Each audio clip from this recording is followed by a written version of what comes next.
मानसरोवर आज जो चीन में स्थित है, कभी थमानसरोवर के नाम से विश्वविख्यात था और उसमें रहने वाले हंस तो नीले आकाश में सफेद बादलों की छटा से भी अधिक मनोरम थे। उनके कलरव सुंदर नर्तकियों की नुपुर ध्वनियों से भी अधिक सुमधुर थे। उन्हीं सफेद हंसों के बीच दो स्वर्ण हंस भी रहते थे। दोनों हंस बिल्कुल एक जैसे दिखते थे और दोनों का आकार भी अन्य हंसों की तुलना में थोड़ा बड़ा था। दोनों समान रूप से गुणवान और शीलवान भी थे। फर्क था तो बस इतना कि उनमें एक राजा था और दूसरा उसका वफादार सेनापति। राजा का नाम धृतराष्ट्र रथा और सेनापति का नाम सुमुख। दोनों हंसों की चर्चा देवों, नागों, यक्षों और विद्याधर ललनाओं के बीच अक्सर हुआ करती थी। कालांतर में मनुष्य योनि के लोगों को भी उनके गुण सौंदर्य का ज्ञान होने लगा।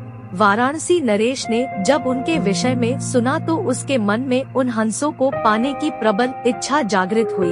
तत्काल उसने अपने राज्य में मानस सदृश एक मनोरम सरोवर का निर्माण करवाया, जिसमें हर प्रकार के आकर्षक जलीय पौधे और विभिन्न प्रकार के कमल जैसे पद्म, उत्पल, कुमुद, पुंडरीक, सौगंधिक, तमरस और कहलर विकसित करवाए।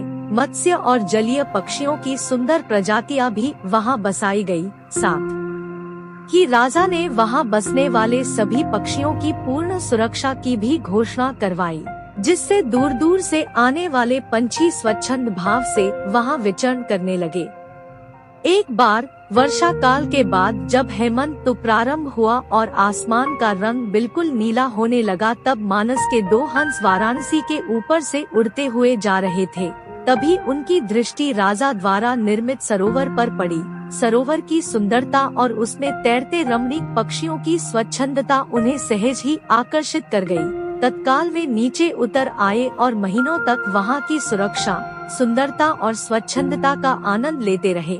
अंततोगत्वा वर्षा ऋतु के प्रारंभ होने से पूर्व वे फिर मानस को प्रस्थान कर गए।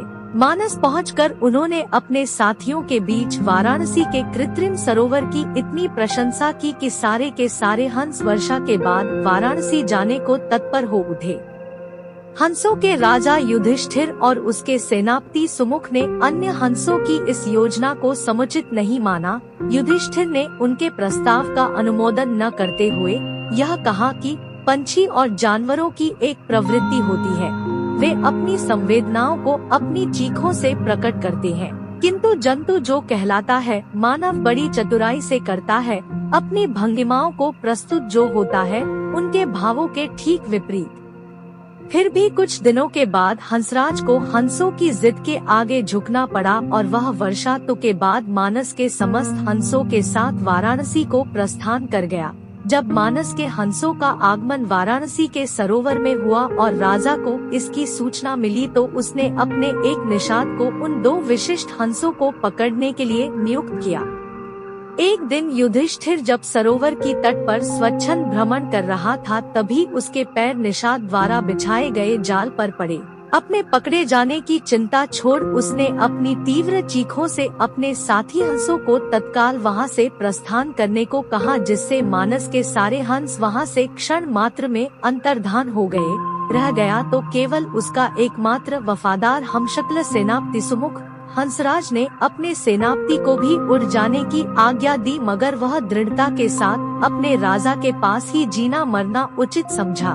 निषाद जब उन हंसों के करीब पहुंचा तो वह आश्चर्यचकित रह गया, क्योंकि पकड़ा तो उसने एक ही हंस था, फिर भी दूसरा उसके सामने निर्भीक खड़ा था। निषाद ने जब दूसरे हंस से इसका कारण पूछा तो वह और भी चकित हो गया, क्योंकि दूसरे हंस ने उसे यह बताया कि उसके जीवन से बढ़कर उसकी वफादारी और स्वामी भक्ति है। एक पक्षी के मुख से ऐसी बात सुनकर निषाद का हृदय परिवर्तन हो गया। वह एक मानव था, किंतु मानव धर्म के लिए वफादार नहीं था। उसने हिंसा का मार्ग अपनाया था और प्राणातिपात से अपना जीवन निर्वाह करता था। शीघ्र ही उस निषाद ने अपनी जागृत मानवता के प्रभाव में आकर दोनों ही हंसों को मुक्त कर दिया। दोनों हंस कोई साधारण हंस तो थे नहीं। उन्होंने अपनी दूरदृष्टि से यह जान लिया था कि वह निषाद निस्संदेह राजा के कोप का भागी बनेगा। अगर निषाद ने उनकी जान बख्शी थी तो उन्हें भी निषाद की जान बचानी थी।